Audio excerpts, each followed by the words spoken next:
No honors, no respect. Here comes the old man. Kiev in 3 days turned into a stream of coffins flowing back to Russia. My husband died. We're very grateful to you. And there aren't enough coffins to go around. A whole candid full of guys. They brought parade uniforms with them to march down Kreshchatek, but now they're returning home in wooden overcoats. Their parents and children are fighting for compensation, while their wives are looking for new husbands so the business doesn't stall. Why has the war turned into a chase for profit, and what are Russia's real losses?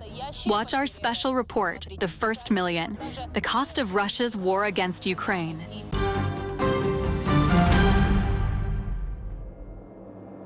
So many guys. A month ago, there were 7 rows. Krasnoyarsk, 4,000 kilometers from the Ukrainian border. The rows of graves are growing before our eyes. Before February 2022, it was just an ordinary Russian regional center. A river port, tons of factories and industries. Just live, work, and enjoy life, as they say. But believing in Putin's propaganda about mythical Nazis in Ukraine, bloodthirsty NATO at Russia's doorstep, and lured by promises of millions, thousands of Krasnoyarsk residents decided to reinvent themselves as war criminals, murderers, rapists, and looters, only to later join the ranks of the local cemetery. Across the road from the car, there are 6 rows, and that area was completely empty before. This picture is now typical across all Russian regions. Fresh graves and identical dates on the crosses. Here's Tula. New graves. 2024. Date of death. Also 2024. A pretty creepy place. It's starting to feel eerie being here. And this is Tolyatti. Once, they built Siguli cars here, which the entire Soviet Union drove. Now they plan to produce Shahid drones to kill Ukrainians and are expanding cemeteries. The first Alley of Glory in Tolyatti, and this is already the second Alley of Glory in Tolyatti. Over there, at the Muslim cemetery, there's a third Alley of Glory. These are the boys.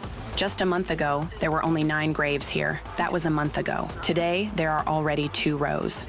Irkutsk, to accommodate all the 200s, they're cutting down a century-old forest. On the outskirts of Irkutsk, there's a burial site growing faster than others. Here, at the Alexandrovskoy Cemetery, they bury those killed in the war against Ukraine. We've identified 216 military graves. That's 4 times more than during our first visit a year and a half ago, though the number could be higher. Russia has lost over 1 million people in Ukraine. Killed, missing, wounded, and maimed. Record losses since World War II. Like it or don't like it, it's your duty, my beauty.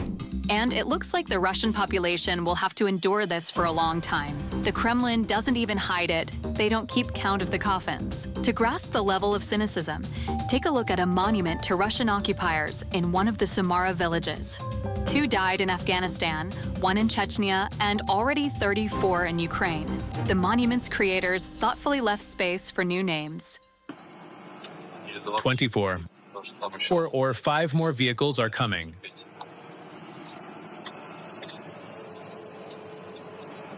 Looks like the biggest batch today. This is the neighboring Ulyanovsk region. Even the hearse driver, who regularly meets planes with coffins, is shocked by the scale of the losses. In Ulyanovsk, at the airfield today, it's just a nightmare. A huge batch arrived. 2 planes, 180 people, and it looks like 30 vehicles. They've started sending 2 planes at a time. The Kremlin conceals the real number of dead soldiers, but journalists have identified the names of at least 110,000 killed. These are only those whose names appear on memorial plaques, in obituaries, and in local social media. This is the statistic tracked by PBS and Mediazone, 2 teams of journalists. They compile it from open sources, public pages, vContact, a Russian social media platform, any established lists of heroes, village WhatsApp chats, anything that leaks out. Of course, these 110,000 are the lower bound. That's the minimum that gets out, I'll say it again. In reality, there are more. The journalists themselves admit they only publicize the minimum figures, counting only those whose names are verified and deaths confirmed. The total number of Russian deaths could reach 300,000.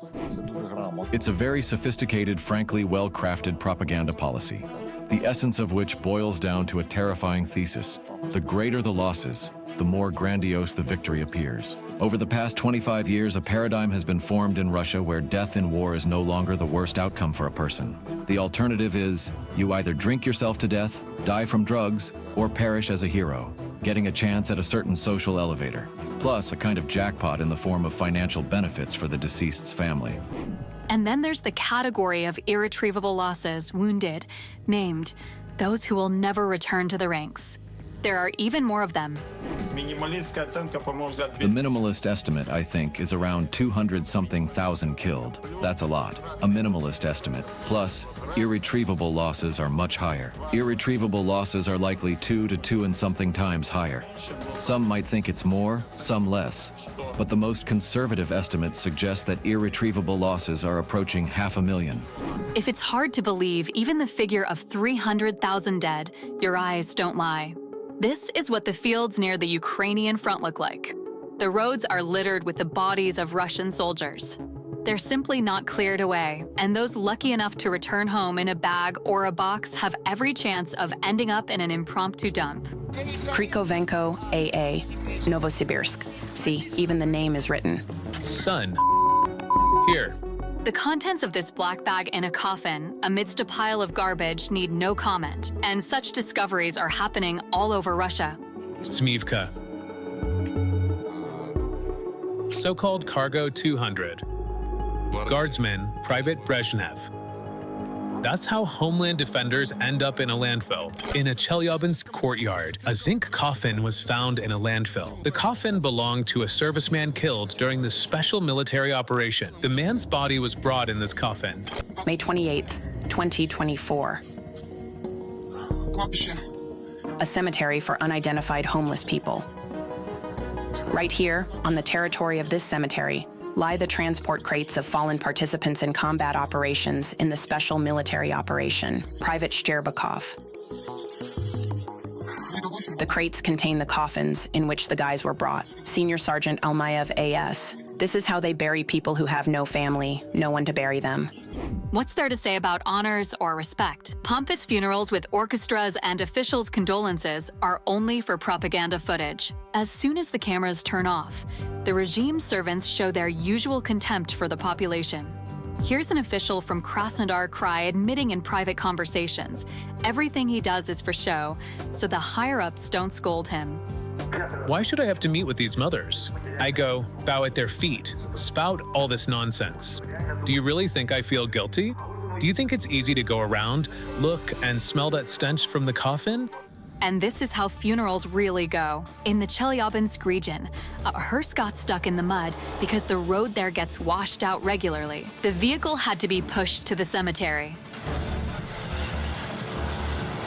where the money for road construction goes, and why Chelyabinsk residents will keep getting stuck in the mud on their way to the cemetery, you'll find out later. Stick around, it's worth it. Meanwhile, the geography of the 200s has shifted over the years of the war. Initially, it was mostly people from poor national republics, Tuva, Buryatia, Bashkortostan. The war became a way for the impoverished population to make money. Now, wealthier regions like Tatarstan have joined in, but the capital remains untouchable as always. Imagine that these spoiled Muscovites or Petersburgers who have their sidewalks relayed 6 times a year to make them even more glamorous were offered 100,000 or 200,000 rubles to go kill people and possibly get killed themselves. Of course, they'd refuse. That's why recruitment from Moscow is practically zero, and from St. Petersburg too. But when they come to some downtrodden Bashkir in a village, working at a Pyatorochka, a supermarket chain, for 7,000 rubles, some big official shows up and tells him that the country is under attack by terrifying NATO, hands him an accordion, a bottle of vodka, and says, "Go defend." Money remains the main motive for participating in the war against Ukraine. The recruitment principle has changed. I know, for example, how they do it in Tatarstan. Their own people don't go anymore, even for big money. Tatarstan is one of the big players, but the biggest payouts come from Moscow and St. Petersburg. They recruit people from other regions, register them in local battalions, and they go as if from Tatarstan. That's why Tatarstan is one of the leaders in deaths. It's just that Tatarstan has the money, so it lures these people. And whoever has more money comes out on top, the main buyer. It's like a market now. The higher the demand, the pricier the offer. Local governors inflate payout amounts to meet quotas and curry favor with Putin. This is the marginalized part of Russian society. Not everyone, of course, but it's a significant, large portion. And they're heavily in debt. Those Money Right Now kiosks and similar ones were all over Russia. The scariest thing is that one of these networks was owned by Putin's family, registered directly to Lyudmila Putina. That's a known fact. There were journalistic investigations about it. They got these marginalized people hooked on loans. Just show up with a passport, nothing else needed. Take the money, get drunk, forget about it. That's why a huge number of people go there to pay off debts. Or you can avoid risking anything and send your neighbor to the slaughter instead. They pay for that too, though less. Here's an official announcement from Tatarstan's website. 150,000 rubles if you condemn someone to death. That is, recruit them for the war. Man is a wolf to man. That's truly what applies to Russia. The Kremlin reports, every month they recruit 30,000 new fighters. And they loudly claim they're enlisting volunteers. Recruit is a very pretty word. It's like saying we managed to recruit people to prison, or how Stalin somehow managed to recruit people to the Gulag. Amazing how he pulled that off, that sly, mustachioed guy. Very simple. When your hands are untied, when you have a law allowing you to sign a contract with someone sitting in a detention center, is that recruitment or what? You don't need to prove their guilt to sign a contract with them. It's not prison. You just need to accuse them of something, some embezzlement, stealing roofing material, anything. Slip a packet of drugs that's lying around in the police station into their pocket, and you can charge them under Article 228. And that's up to a life sentence. You can do anything with that person. And Russian commanders take full advantage of this anything. Please.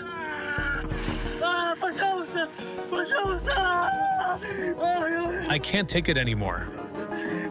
Please.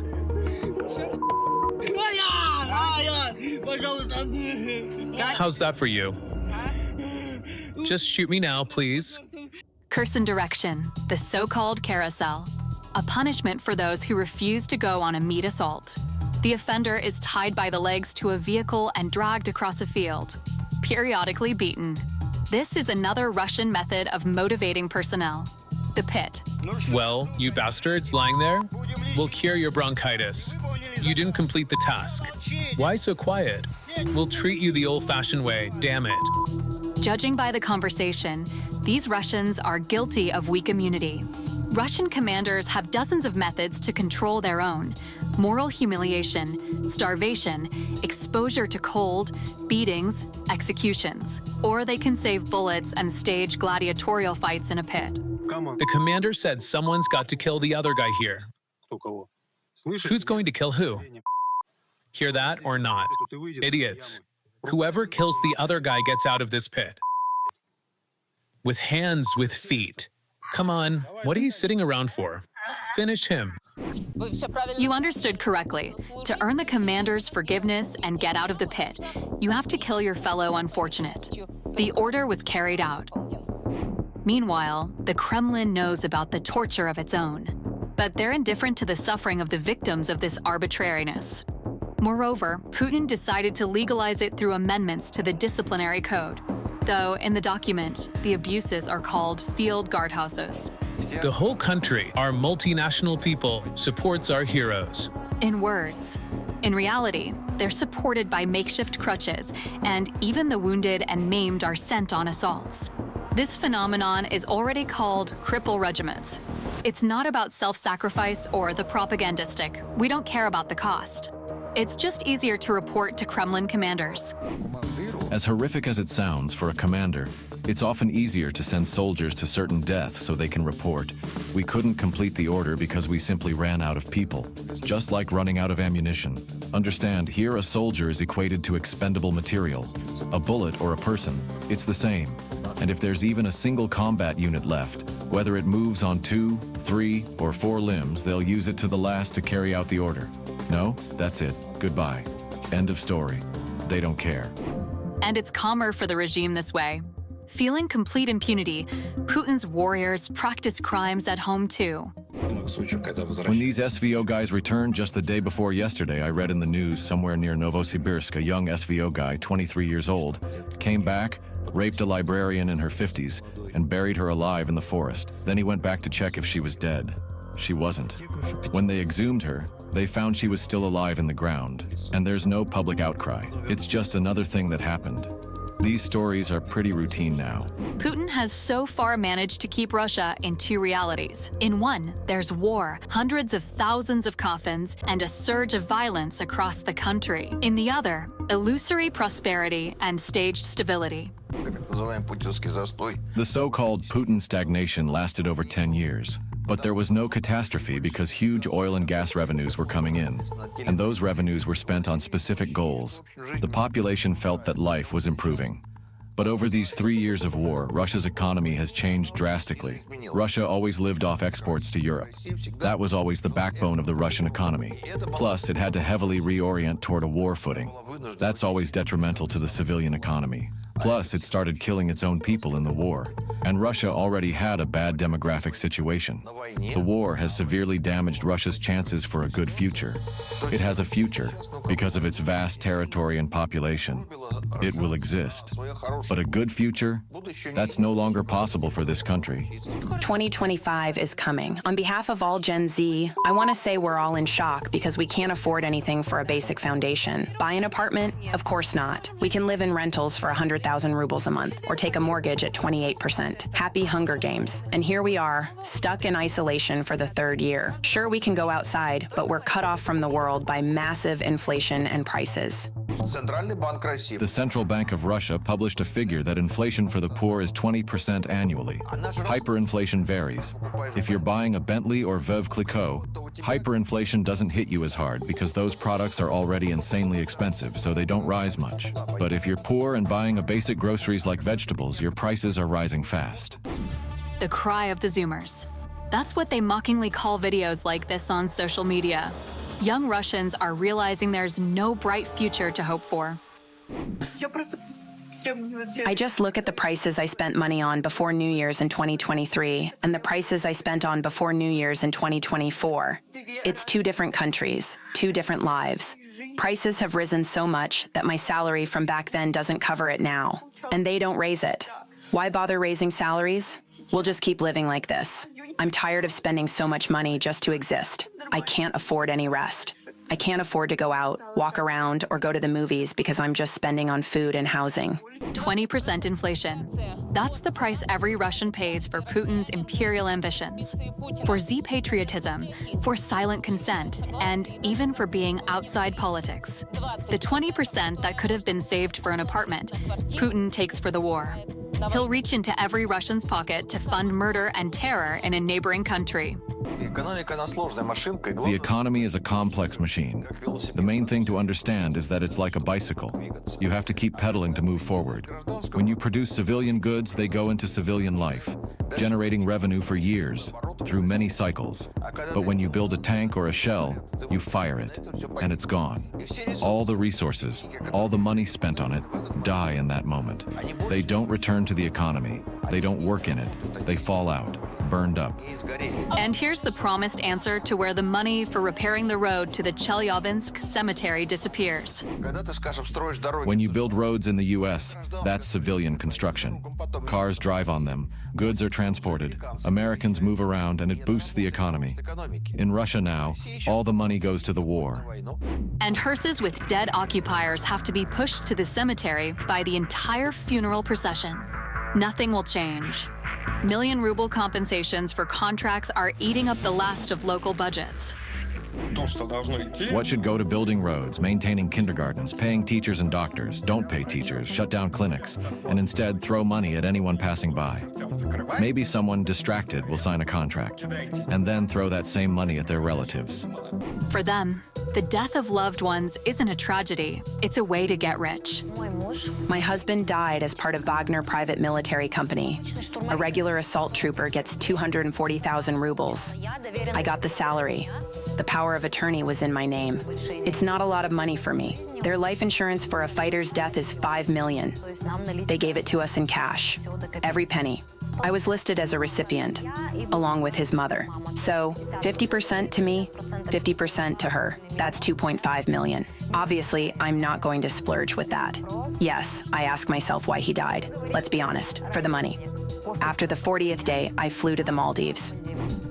The more cunning ones already know how to turn this into a steady income stream.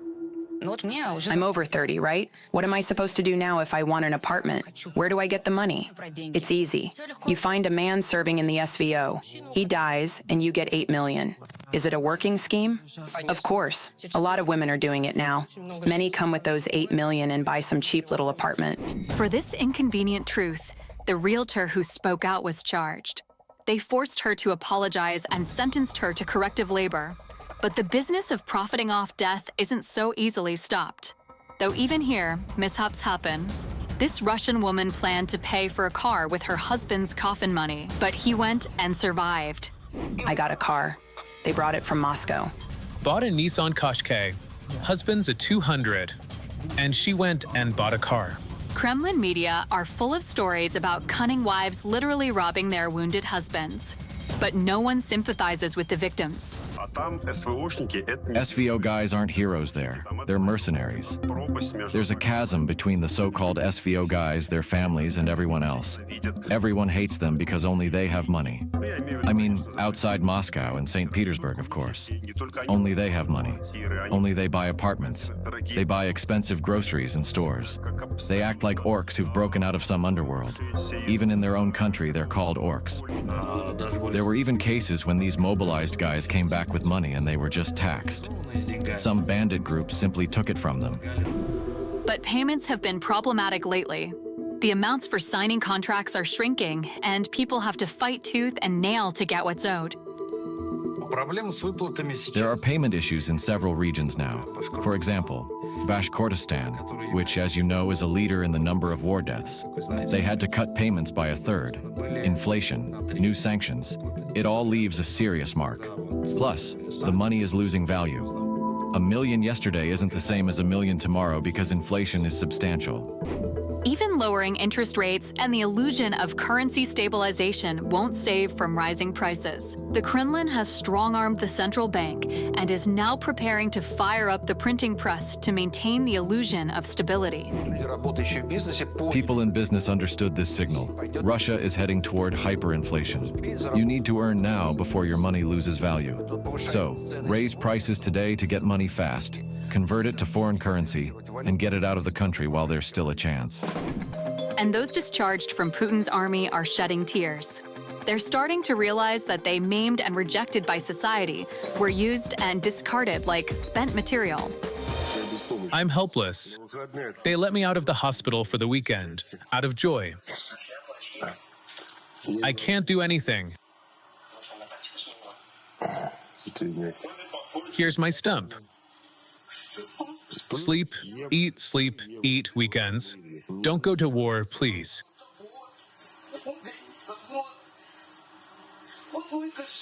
Don't go. It's just a contract on paper.